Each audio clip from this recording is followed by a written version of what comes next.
So if you're a technology entrepreneur, the single biggest thing you can do to reduce your company's chance of failure or to treble the levels of success you experience and to shorten the length of time it takes you to get there and to make sure that you arrive there with your sanity in check, with your health in check, your well-being in check, having had a fun ride, is to engage a coach. John Doerr once recommended to Eric Schmidt, the CEO of Google, "Hey, Eric, you should get a coach." To which Eric Schmidt replied, "Well, I don't need a coach. I'm an experienced CEO." John Doerr, the chairman of Kleiner Perkins, one of the largest tier 1 VC companies in the world, said, "Yeah, you need a coach. Everyone needs a coach. A tennis player gets a coach if he wants to get great. A violinist gets a coach if they want to be a virtuoso." To which Eric Schmidt said, "Well, yeah, well, you put it like that. Sure, I'll meet the guy." Eric Schmidt met Bill Campbell, and together, through that partnership, they helped Google achieve much of what it achieved. And he even wrote a book as a testimony to his coach. Right now in New Zealand, there is something exciting happening in the tech ecosystem beneath the radar. Something special. We've found a way to replicate the highest standard of coaching available, which currently has only been available to high-performance athletes, and make that available to technology entrepreneurs. This video is going to be more than 20 minutes, so you might be thinking, "Hey, I don't have 20 minutes as a tech entrepreneur." Well, that's probably one of the reasons you need coaching. But seriously, apart from that, by implementing what we go through in this 20 or so minutes, is probably going to be the game changer in terms of the type of ride you have in your tech company, the quality of ride, and the repeatability of that ride. So here's some stuff I've learned. So when I was in my third tech company, I remember stepping down as the CEO, and I did what a lot of former tech entrepreneurs do at the time. I became a mentor. I wanted to give back to other people, to other tech CEOs. But something stopped me from pursuing that. And it was a combination of my conscience and the fact that I was an educator. I came from a family of educators. And I just couldn't allow myself to continue to mentor people so long as three things were not true of me. And that is that I hadn't become the person who was qualified to be a coach to other people. I hadn't discovered the best form to hand over knowledge, and I hadn't actually worked out the content of what I wanted to say. So I embarked on this journey, which I thought would be short, ended up being more than a decade of working out how to bridge the gap so I could be qualified to coach another human being in the form of a tech entrepreneur. Now, recently I read a paper that said that Harvard McKinsey paper was a study of the venture capital industry, but actually it was a study in what caused tech companies to fail. And the key finding was that 65% of what causes tech companies to fail is human-centric factors.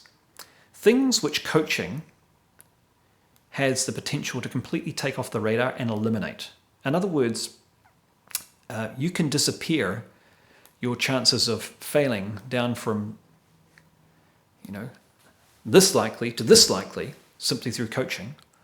And if you're already past the point where failure is a possibility, you live in fear every day, then it's going to make your valuation growth rate 3 times bigger, which was exactly what I found a few years ago when I did an audit of my tech investments and compared and contrasted the companies where I'd coached people to the ones that I hadn't, and the ones where I'd coached the founder or founders had grown at 3 times the valuation rate. of the ones where I'd not coached. And I immediately decided to do two things. One was to form my own investment company and only ever invest in people who I or people I'd trained to coach had coached. And secondly was only ever to invest ever, or recommend that anyone ever invest ever in founders who'd been coached. So, what were those three elements that caused me to pause and totally reinvent myself? Well, number one was it's important who you are. Number two, it's important the form you coach. And number three, the content you coach is super important. Which is why there's actually only two people in the country who I would recommend, myself and one other, to do what I'm suggesting you do. So the first thing is who is the person who's doing the coaching? Well, here's what's important. Three things when it comes to the who. Number one is that they've been there and done that. They've run a tech company. Number two is that they've not only run one, but they've had a reflection period. And number three is where they've worked out how to reproduce the results they created in another person. So why is it important they've run a tech company? Well, three reasons. I call them the three S's. Stories, street cred, and scar tissue. Stories, why? Because without stories, it's theory. Theory is forgotten, but stories get remembered. And number two, street cred. Someone who has run, in the words of my clients, someone who has started, grown, and exited their own tech startup. And Wharton University research tells us that 40% of whether a message has impact or not is not what you say, it's who is the person saying it. So street cred means that what you say not only gets remembered, it gets implemented. And the third thing is scar tissue. You have made mistakes because in your falling, you provide others safety net so they don't have to. That means they make fewer mistakes, they don't get hurt. It's a shorter path towards success, a more direct one, and a happier one. The second element of who you are is that once you've run that tech startup yourself. Now, here's the thing. If you were going to get a coach of the All Blacks, they wouldn't necessarily have needed to have been an All Black themselves, but they should have at least been on a rugby field and thrown around a lot of rugby balls, at least at provincial level. And the same is true with tech CEO or tech founder coaching also. The second thing is it's not enough to have just been there, done that, because if you have, then three things are true. Number one, there were some things you did and your company succeeded because of them, but you might not know what they were and you might miss handing them over to other people. Number two, there were some things you did which were neutral to your company's success or even were handbrakes to a success. And without introspecting or reflecting, you might hand on to the next generation some things that your company succeeded despite, not because of. And number three, there were some things that you didn't do at all, but had you done them, would have caused you to have become successful faster and easier, and you might miss handing them on to others. So the reflection period is where you get aware of what you missed. You triage the stuff that was good, neutral, and bad in terms of what you did, and you hand over only what was super effective, none of what was neutral or an anchor, and you add in the stuff that you didn't do, but in hindsight, if you did it again, you would. Super important. Because without that, you hand on a mixture of some good, bad, and ugly.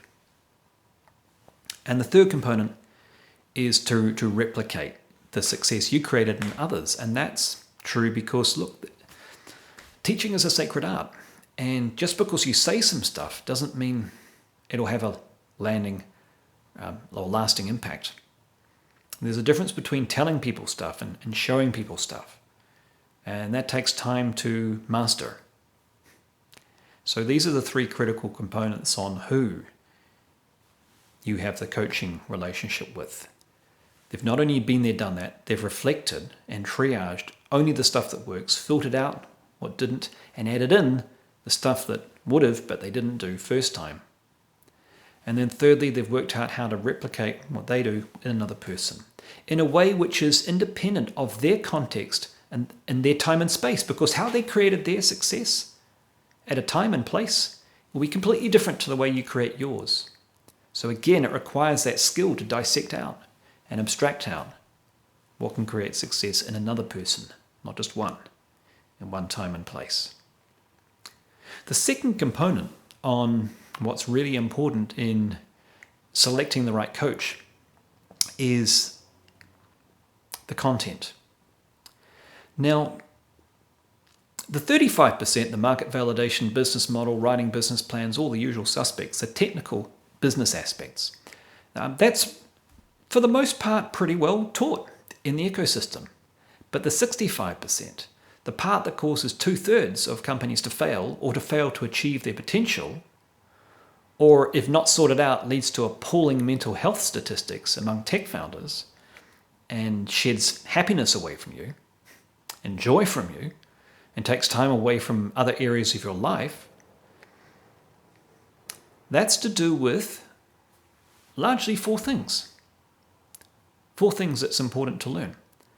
How to pitch, sell, lead, and self-lead as well as you possibly can. That, to a large extent, is what Bill Campbell worked on with Eric Schmidt. Pitch, why? Because even if you've got capital, you're going to get a Series A, B, C perhaps. You're pitching every single day. And 89.6% of companies in New Zealand don't get the pitch they want. That takes extra time, bleeds valuation, leads to stress, and takes you away from actually growing the company. So that's super important, the ability to continually pitch to the highest degree. Secondly, once you've pitched, then selling into the promises you've made to those people you've pitched to. That's your sales ability. And here's one thing I know to be true. When you're a tech founder, you're a high-performance motorcycle rider. Okay? And you cannot train a high-performance motorcyclist using the manual of how to drive a truck. And in the same way, you can't train tech company sales using the manual of how to drive a large company sales forward. It doesn't work. I've learned all the traditional stuff about how selling and leadership and mindset is done for large organizations, and it takes a long time to nuance it to something that actually works for a tech company. They're very, very different. And the entire tech ecosystem has been really incredibly badly served by people who provide learning and development. And the reason for that is that, frankly, there's not a lot of money for large training organizations to sell their services to small tech startups. I didn't base my decision to serve this group of people, to serve you, based on what was an attractive business model for me. I chose it based on who's my tribe and who do I want to help and what do I care about and what am I in a position to do something about. What would give me joy to find out some answers to? Who would I truly love to serve? And so that led me to really innovating and coming up with a system of how tech companies sell, which is completely different to how you can do it in a larger organization. Because let's face it, you've got no marketing budget to speak of. You're having to invent and reinvent the message constantly with the same rapidity that you reinvent your product. You have a series of short sprints where you're continually reinventing your delivery, your strategy, your tactics. And there's some specific things that just, honestly, no one tells you how to do, that you're unlikely to discover organically or stumble across, but which I've been showing people how to do consistently, which are highly effective, highly authentic, and really short-circuit a lot of the time you don't have when you're selling in a high-tech environment where no one gets you straight away. They don't even know your product. They don't even know your category of product half the time. They don't have a budget for you. They don't know who you are. They don't know your brand. And they don't have bandwidth for you. And how do you sell effectively in that environment? Well, that's something I have really enjoyed finding the answers to and have been working with companies for a long time to find those answers with. The third component is leadership. So you're growing at 200, 300%, 20% month on month. Congratulations. Your Deloitte Fast 50. Congratulations. Your annual recurring revenue's gone from 1 to 2 million. Congratulations. You've got 20 something people in your company. Great. And then what happens? In most cases, it flatlines at this point. Why? At this specific point? Because that's the point in which once you hit 20, 25 people, you need to be able to scale your leadership through effective coaching, delegation, permeating your leadership DNA throughout the company. And if you can't do it, then I've seen this happen all the time. 3 out of 4 tech companies, it starts to flatline and become mediocre. And either drift into a living dead company or go into a company that gets a weak valuation.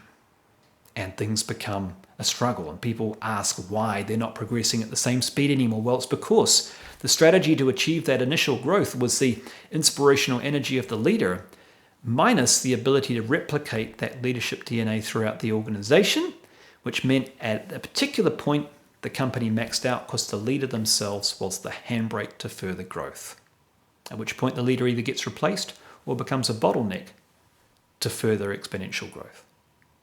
And the fourth component is self-leadership. So you've learned how to scale your leadership DNA through the company. But without self-leadership, without the ability to do it without cannibalizing other important aspects of your life and identity, you're going to end up, if you do get to the finish line, the exit, you're going to limp across it in such a state that it was a less of a valuation you could have got, and your team isn't with you anymore, and you're not even sold on wanting to do it again, which means you don't. And you spend time recovering afterwards rather than celebrating and saying, that was awesome with your team, let's do it again. So we cover all this content on how to be masterful at pitching, selling, leading, and self-leadership. So you don't have to try and discover it organically because you frankly don't have time. You try and learn it on the job, you're going to get like me on this electric guitar back here through learning it organically. You'll learn 12 chords in 12 years. It's okay if you want to do it a little bit with your friends as a hobby, but if you want to compete on the global stage, it's just not good enough. Nowhere near the level and standard you need in pitching, selling, coaching, and self-leadership. Leadership and self-leadership.